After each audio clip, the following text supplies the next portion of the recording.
अस्सलामुअलैकुम स्टूडेंट्स। उम्मीद करता हूँ आप लोग खैरियत से होंगे। हाज़िर हूँ एमएफ इंग्लिश सेंटर से और ये भी उम्मीद करता हूँ कि आप लोग जो है वो पेपरों की तैयारी अच्छी कर रहे होंगे। तो स्टूडेंट, आज जो हमारा चैप्टर है वो है चैप्टर नंबर 3 और चैप्टर का जो नाम है वो है काइनेमेटिक्स ऑफ लीनियर मोशन। तो इस चैप्टर में जो है हम मोशन के ऊपर स्टडी करेंगे, यानी मोशन क्या होता है और मोशन किन किन चीज़ों की वजह से होता है, एक्सेलरेशन, स्पीड और वेलोसिटी, इन सब पर जो है वो एमसीक्यू सॉल्व करेंगे। तो स्टूडेंट, आज जो है हमारी तीसरी वीडियो है इम्पॉर्टेंट एमसीक्यूज़ पर। तो इससे पहले जो है मैं 2 वीडियो पहले ही अपलोड कर चुका हूँ, चैप्टर नंबर 1, चैप्टर नंबर 2। तो सीरीज़ वाइज वीडियो बना रहा हूँ ताकि इंपॉर्टेंट एमसीक्यूज़ आपको मिलते जाएँ, तैयारी अच्छी से अच्छी और बेहतरीन हो जाए। तो स्टूडेंट, आपको मैं कहूँगा कि अगर आपने चैनल नहीं सब्सक्राइब किया है, चैनल पे नए हैं तो चैनल ज़रूर सब्सक्राइब कर लीजिएगा, बेल आइकॉन ज़रूर प्रेस कीजिएगा ताकि जो भी वीडियो अपलोड करूँ आपको सबसे पहले मिले। तो स्टूडेंट, मैं आपको बता दूं कि पेपर, जैसा कि आपको पता है कि 50% एमसीक्यूज़ से आना है, तो एमसीक्यूज़ पे आपने ज़्यादा तवज्जो देनी है ताकि अच्छे से अच्छे नंबर आएँ, क्योंकि एमसीक्यूज़ ये वाहिद चीज़ है जिसको आप रट्टा नहीं मार सकते। अगर आप 1000 एमसीक्यूज़ का भी रट्टा मार लें तो चांसेस नहीं है कि वही एमसीक्यूज़ पूछा जाए जो कि आपने तैयारी की है। तो एमसीक्यूज़ जो है वो कुछ भी आ सकते हैं, तो इसीलिए रट्टा मारने से अच्छा ये होगा कि आप जो है वो एमसीक्यूज़ को समझ लें, जैसा कि मैं आपको समझा रहा हूँ। तो आज की वीडियो में भी खुलकर एक्सप्लेन करूँगा, चीज़ें खुलकर बताऊँगा। तो 10 से 15 मिनट की वीडियो होगी, तो आप वीडियो पूरी देखिएगा ताकि आपकी तैयारी हो सके चैप्टर वाइज। तो स्टूडेंट, हमारे पास जो पहला एमसीक्यूज़ है वो ये है कि a body is said to be in motion if it changes its position with respect to its. तो यहाँ पे कहा जा रहा है कि कहा जाता है कि एक बॉडी जो है वो मोशन में है। तो जब बॉडी मोशन में होती है तो वो किस चीज़ को जो है वो तब्दील कर रही होती है। यानी अगर मैं कहूँ कि कोई बॉडी मोशन में है, तो अगर मैंने ये कहा कि कोई बॉडी मोशन में है, तो ऐसा तो नहीं है कि वो बॉडी वहीं पर खड़ी रहेगी जहाँ पर वो मोशन कर रही है, बल्कि आगे से आगे मूव करती रहेगी। अब कोई बॉडी जो है वो कराची में है, अब वो मोशन करते करते इस्लामाबाद चली जाएगी, लाहौर चली जाएगी, दूसरे शहरों में चली जाएगी। तो अगर हम मोशन करेंगे तो क्या चीज़ तब्दील होगी? सराउंडिंग, यानी हमारे आसपास की जगह तब्दील होगी। आप ये बात अच्छी तरीके से जानते हैं कि जब आप मोशन करते हैं तो चीज़ें जो है वो पीछे जाती हैं। तो इसी तरह से अगर कोई बॉडी मोशन कर रही है तो उसके आसपास की जगह तब्दील होती रहेगी। तो ये जो है वो इम्पोर्टेंट एमसीक्यूज़ था। आपको पता है कि पेपरों में भी ये आपसे पूछा गया, यानी मॉडल पेपर में भी आपसे ये पूछा गया। तो चांसेस हैं कि जो भी पेपर लगेगा वो जो ये मैं एमसीक्यूज़ आपको करवा रहा हूँ और जो टेस्ट ले रहा हूँ उसी से लगने के बहुत चांसेस हैं। तो तैयारी अच्छी से अच्छी करें। अब यहाँ पे लिखा हुआ है कि the rate of change of displacement is called. तो अब आपके दिमाग में यहाँ पर आता होगा कि डिस्प्लेसमेंट क्या होता है। देखिए, जो शॉर्टेस्ट डिस्टेंस होता है 2 पॉइंट के दरमियान, वो डिस्प्लेसमेंट होता है। अब आपने जो है ए से बी तक का पॉइंट लिया, अब ये शॉर्टेस्ट डिस्टेंस है तो ये डिस्प्लेसमेंट। अगर आप जो है ए से बी तक जाते हैं लेकिन घूम फिर कर पहले सी पे जाते हैं, फिर डी पर जाते हैं और फिर ए पर आते हैं, तो ये और फिर बी पर आते हैं, तो ये जो है वो डिस्प्लेसमेंट नहीं होगा। सबसे छोटा रास्ता तय करेंगे तो ही डिस्प्लेसमेंट होगा। तो एक पॉइंट से लेकर दूसरे पॉइंट तक का सबसे छोटा डिस्टेंस डिस्प्लेसमेंट होगा। तो यहाँ पर पूछा जा रहा है कि अगर डिस्प्लेसमेंट में चेंज आए टाइम के रिस्पेक्ट से, यानी टाइम चेंज होता जा रहा है, डिस्प्लेसमेंट भी चेंज होता जा रहा है। यानी आप 1 सेकंड बाद जो है वो 2 मीटर पे चले गए और 2 सेकंड बाद आप 4 मीटर पे, तो क्या चीज़ होगी ये? ठीक है, तो ये जो है वो वेलोसिटी होती है। यानी डिस्प्लेसमेंट में चेंज आते रहना टाइम के रिस्पेक्ट से, ये वेलोसिटी होती है। अच्छा, एग्जामिनर आपसे ये घुमा के भी पूछ सकता है, वो कह देगा कि the rate of change of distance is called, यानी डिस्टेंस में चेंज आना टाइम के रिस्पेक्ट से, तो ये क्या होता है? तो ये वेलोसिटी नहीं होती, ये होती है स्पीड। सही है, अगर डिस्प्लेसमेंट में चेंज आए टाइम के रिस्पेक्ट से वेलोसिटी, अगर डिस्टेंस में चेंज आए टाइम के रिस्पेक्ट से तो स्पीड। अब आपको डिस्टेंस पता है कि आप जो है वो टाइम के रिस्पेक्ट से जो है वो डिस्टेंस कवर करते जा रहे हैं, तो ये जो है हमारे पास स्पीड होती है। सिंपल से एमसीक्यूज़ हैं, अगर थोड़ा सा दिमाग लगाएंगे तो बात अच्छी तरह समझ में आ जाएगी।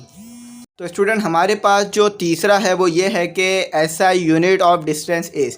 तो डिस्टेंस का ऐसा यूनिट पूछा जा रहा है, तो डिस्टेंस हो या डिस्प्लेसमेंट हो, यूनिट सेम ही होगा, क्योंकि दोनों जो है वो फासला है, यानी फासले हैं दोनों, क्योंकि कोई आप फासला कवर कर रहे हैं तो वो सेम ही चीज़ है। तो डिस्टेंस का भी यूनिट सेम है, डिस्प्लेसमेंट का भी यूनिट सेम है। एक साथ दो जो है वो एमसीक्यूज आपके यहाँ निकल गए। तो यहाँ पर मीटर है, डिस्टेंस जो है, डिस्टेंस का जो हमारे पास यूनिट होता है वो मीटर होता है। अच्छा, ये जो बाकी यूनिट्स लिखे हुए हैं ये भी डिस्टेंस के यूनिट हैं, यानी किलोमीटर, मिलीमीटर, सेंटीमीटर। लेकिन एसआई सिस्टम में जो यूनिट होता है वो मीटर होता है, ठीक है, किलोमीटर नहीं होगा। अब आ जाते हैं हम अपना 4 पर। तो 4 वाला एमसीक्यूज़ जो है ये भी पेपरों में आया हुआ था, मॉडल पेपर में। तो आपको ये बात नज़र आ रही होगी कि मॉडल पेपर में कितने ज़्यादा एमसीक्यूज़ आ रहे हैं, बुक से भी और ये जो मैं करवा रहा हूँ इससे भी। तो ज़्यादा अच्छी तरीके से ध्यान रखें, वीडियो को पूरी तरह से वॉच किया करें, स्किप ना किया करें कोई भी पार्ट, ताकि आपको जो है वो समझने में मुश्किल ना हो जाए। आप जो है वो 1-2 मिनट की वीडियो भी अगर स्किप करके देखते हैं तो इससे क्या होता है कि आप कॉन्सेप्ट रह जाता है, जो मैं बात समझा रहा था वो आप समझ नहीं पाते पूरी तरह, तो चीज़ समझ नहीं आती। तो वीडियो को पूरी देखें ताकि बात समझ में आए। अब यहाँ कहा जा रहा है कि the wheel of a moving car and the blades of a moving electric fan are the examples of. अब ये कहा जा रहा है इसमें कि भाई वो जो कार का जो व्हील होता है, यानी जो कार का टायर होता है, और जो पंखे के अंदर ब्लेड लगा होता है, यानी जो पंखे के अंदर पंखड़ियाँ लगी होती हैं, ये दोनों कौन से मोशन करते हैं। अगर आप पहले ध्यान दे के दोनों किस तरह से मोशन करते हैं तो आपको खुद ही बात समझ में आ जाएगी कि दोनों गोल घूम रहे होते हैं। तो जो गोल घूमने वाला मोशन होता है उसे हम क्या कहते हैं, लीनियर मोशन तो कह नहीं सकते, लीनियर मोशन स्ट्रेट लाइन में होता है। ट्रांसलेटरी मोशन भी नहीं कह सकते क्योंकि ट्रांसलेटरी मोशन भी स्ट्रेट लाइन में होता है और इसमें जो है बॉडी के तमाम पार्टिकल इक्वल डिस्टेंस कवर करते हैं। और वाइब्रेटरी मोशन भी नहीं है क्योंकि वाइब्रेटरी मोशन जो है वो बैक एंड फोर्थ होता है, यानी मीन से एक्सट्रीम और एक्सट्रीम से मीन के दरमियान होता है। तो एक ही मोशन बच गया, रोटेटरी मोशन, यानी गोल घूम रहे होते हैं। अच्छा, ये दोनों जो हैं व्हील और ब्लेड्स ऑफ अ फैन, ये दोनों ही अपने एक्सिस ऑफ रोटेशन पे घूम रहे होते हैं, यानी जो एक्सिस ऑफ रोटेशन है, जो बीच वाला पॉइंट है वो इनके अंदर से पास हुआ होता है और ये दोनों उस पर घूम रहे होते हैं। उम्मीद करता हूँ आपको चौथा समझ में आ गया होगा। आज 5वां देखते हैं। When speed and direction of motion of a body do not change then the body will have. तो देखें स्टूडेंट, इसमें कहा जा रहा है कि जब बॉडी की ना स्पीड चेंज हो ना ही डायरेक्शन चेंज हो, यानी अगर बॉडी मूव कर रही है तो एक ही स्पीड के साथ मूव करती रहे। जैसे इसको एग्जांपल ले लें कि कराची से हम चले और हमारी स्पीड थी 12 मीटर पर सेकंड, तो जब हमें हैदराबाद पहुँचे तो भी हमारी स्पीड थी 12 मीटर पर सेकंड, तो ना ही स्पीड चेंज हुई। और हम जो है कराची से हैदराबाद गए सीधे रोड से, यानी कोई भी मोड़ नहीं था, रोड पर कोई भी कर्व नहीं था, बिल्कुल स्ट्रेट था। तो ये क्या हुआ, यानी ये हम कौन सी स्पीड से जा रहे थे, तो हम जो है वो यूनिफॉर्म स्पीड से जा रहे थे, यूनिफॉर्म वेलोसिटी से, यानी हम जो है वो यूनिफॉर्म वेलोसिटी से जा रहे थे। कोई भी वेलोसिटी में हमने चेंज ही नहीं किया, ना ही डायरेक्शन चेंज की और ना ही स्पीड चेंज की। तो क्या हुआ, ये यूनिफॉर्म वेलोसिटी हुई, क्योंकि वेलोसिटी में तब्दीली नहीं आई तो कोई चेंज भी नहीं हुआ। अब आ जाएं, अब अपना 6 पढ़ लेते हैं। तो स्टूडेंट, मैं आपको एक बात और बता दूं कि मैं जो टीचर हूं वो फिज़िक्स, मैथ और इंग्लिश का हूं, और 2 बेसिक सब्जेक्ट आपको मैं पढ़ा रहा होता हूं, फ़िज़िक्स और इंग्लिश।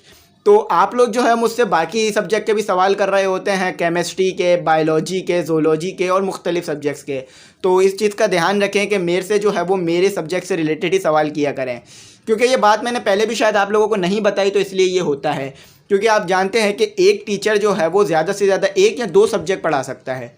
अब हर सब्जेक्ट तो टीचर पढ़ा नहीं सकता, क्योंकि आपको पता है कि अगर बंदा डॉक्टर है तो इंजीनियर नहीं होगा, इंजीनियर है तो डॉक्टर नहीं होगा, तो सब्जेक्ट मुख्तलिफ होते हैं। तो आप जो है इस चीज़ का ध्यान रखें कि जब भी सवाल पूछें या तो वो फिज़िक्स से हो या इंग्लिश से या मैथ से, ताकि मैं आपको बता सकूं।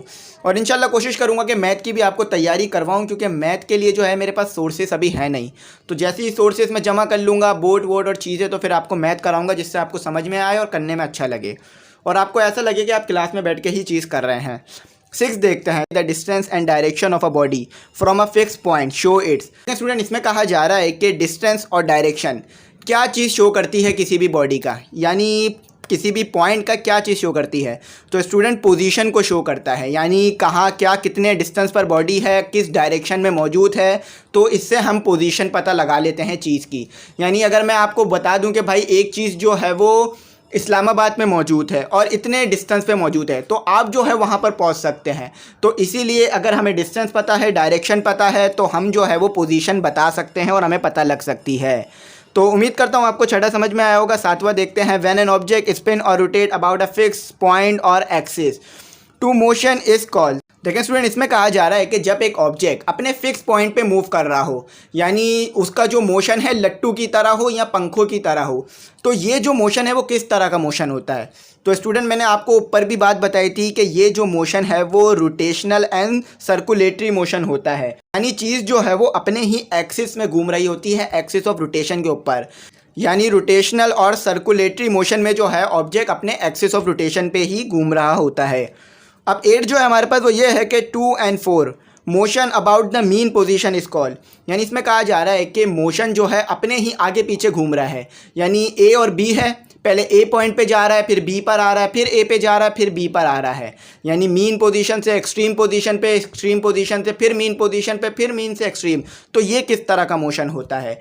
अगर आपने जो है वो मोशन देखा हो गिटार का, या आपने मोशन देखा हो किसी भी ऐसी चीज़ का जो तार हो, तो अगर आप उसको खींचते हैं तो आप देखते हैं कि वो आगे पीछे होता रहता है। ऐसा नहीं है कि निकल के कहीं और चला जाता है, बल्कि आगे पीछे मोशन करता रहता है। तो इस तरह का मोशन कहलाता है वाइब्रेटरी मोशन।